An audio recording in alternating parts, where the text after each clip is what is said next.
The ultimate Indian में आप सभी को अभिषेक सरकार का नमस्कार। तो दोस्तों, भारत देश के उड़ीसा राज्य के तटवर्ती शहर पुरी में भगवान जगन्नाथ का विशाल मंदिर है, जो कि आप सबको पता ही है। जगन्नाथ मंदिर को हिंदू धर्म में चार धाम में से एक माना गया है। यहाँ हर साल भगवान जगन्नाथ की भव्य रथ यात्रा निकाली जाती है, जो भारत ही नहीं पूरे वर्ल्ड में बहुत ज़्यादा प्रसिद्ध है। जगन्नाथपुरी को मुख्यतः पुरी के नाम से जाना जाता है। इस वर्ष भगवान जगन्नाथ की रथ यात्रा 1 जुलाई को निकाली जाएगी। भगवान जगन्नाथ का रथ उत्सव 10 दिन का होता है। इस दौरान यहाँ देश भर के लाखों श्रद्धालु पहुँचते हैं। दोस्तों, भगवान जगन्नाथ को श्री कृष्ण का अवतार माना गया है, जिनकी महिमा का उल्लेख धार्मिक ग्रंथों एवं पुराणों में भी किया गया है। ऐसी मान्यता है कि जगन्नाथ रथ यात्रा में भगवान श्री कृष्ण और उनके भाई बलराम और बहन सुभद्रा का रथ होता है। जो इस रथ यात्रा में शामिल होकर रथ को खींचते हैं, उन्हें 100 यज्ञ के बराबर पुण्य का लाभ होता है, ये मान्यता है। रथ यात्रा के दौरान लाखों की संख्या में लोग शामिल होते हैं एवं रथ को खींचने के लिए श्रद्धालुओं का भारी तांता लगता है। जगन्नाथ यात्रा हिंदू पंचांग के अनुसार आषाढ़ महीने के शुक्ल पक्ष की द्वितीय तिथि को निकाली जाती है, जो इस वर्ष 1 जुलाई को निकलेगी। जगन्नाथ रथ यात्रा का महत्व क्या है? दोस्तों, हिंदू धर्म में जगन्नाथ रथ यात्रा का एक बहुत बड़ा महत्व है। मान्यताओं के अनुसार रथ यात्रा को निकालकर भगवान जगन्नाथ को प्रसिद्ध गुंडीचा माता मंदिर पहुंचाया जाता है। यहाँ भगवान जगन्नाथ आराम करते हैं। गुंडीचा माता मंदिर में भारी तैयारी की जाती है इस समय, एवं मंदिर की सफाई के लिए इंद्रधुमन सरोवर से जल लाया जाता है। यात्रा का सबसे बड़ा महत्व यही है कि ये पूरे भारत में एक पर्व की तरह मनाया जाता है। 4 धाम में से एक धाम जगन्नाथ मंदिर को माना गया है। इसलिए दोस्तों, जीवन में एक बार इस यात्रा में शामिल होने का शास्त्रों में भी उल्लेख है। जगन्नाथ रथ यात्रा में सबसे आगे भगवान बलभद्र का रथ होता है, बीच में भगवान की बहन सुभद्रा का एवं अंत में भगवान जगन्नाथ का रथ होता है। इस यात्रा में जो भी सच्चे भाव से शामिल होता है, उसकी हर मनोकामना पूरी होती है और उसको मोक्ष की प्राप्ति होती है। तो आइए जानते हैं कि जगन्नाथ रथ यात्रा का इतिहास क्या है।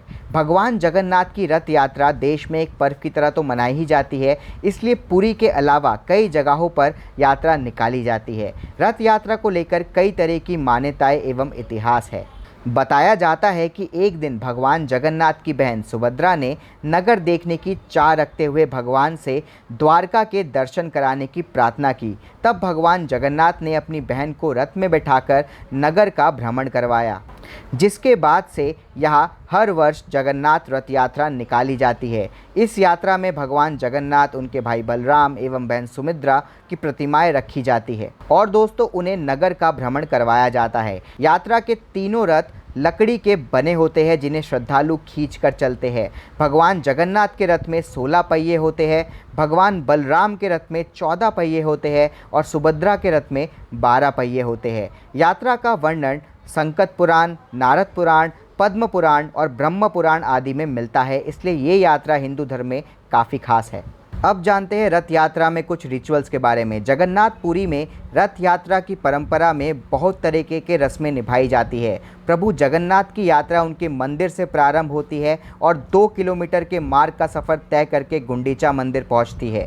ज्येष्ठ पूर्णिमा के दिन प्रभु जगन्नाथ को बड़े भाई बलराम जी तथा बहन सुभद्रा के साथ रत्न सिंहासन से उतारकर मंदिर के पास बने स्नान मंडप में ले जाया जाता है। 108 कलशों से उनका शाही स्नान होता है। फिर मान्यता ये है कि स्नान से प्रभु बीमार हो जाते हैं और उनको बुखार आ जाता है। तब 15 दिन तक प्रभु जी को एक विशेष कक्ष में रखा जाता है, जिसे औसर घर कहा जाता है। इस 15 दिनों की अवधि में भगवान जगन्नाथ को मंदिर के प्रमुख सेवकों और वैद्यों के अलावा कोई और नहीं देख सकता। इस दौरान मंदिर में भगवान जगन्नाथ के प्रतिनिधि अलारनाथ जी की प्रतिमा स्थापित की जाती है तथा उनकी पूजा अर्चना की जाती है। 15 दिन बाद भगवान स्वस्थ होकर कक्ष से बाहर निकलते हैं और भक्तों को दर्शन देते हैं, जिसे नवयौवन नेत्र उत्सव भी कहते हैं।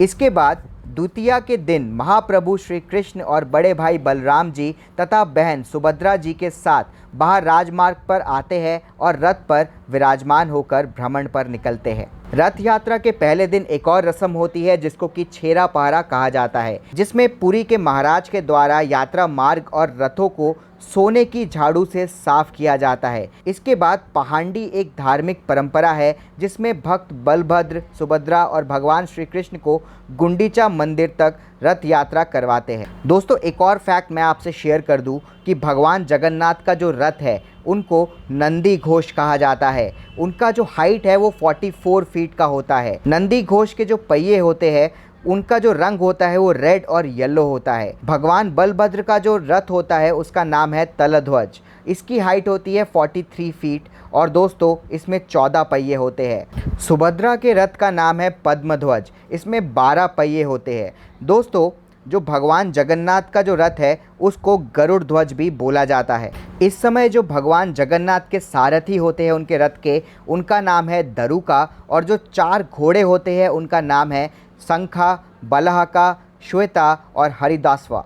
तो दोस्तों, मैं उम्मीद करता हूँ इस वीडियो से आपको जगन्नाथ रथ यात्रा के बारे में बहुत सारी जानकारी मिली होगी और ऐसे वीडियोस देखने के लिए सब्सक्राइब कर लीजिए हमारे चैनल को।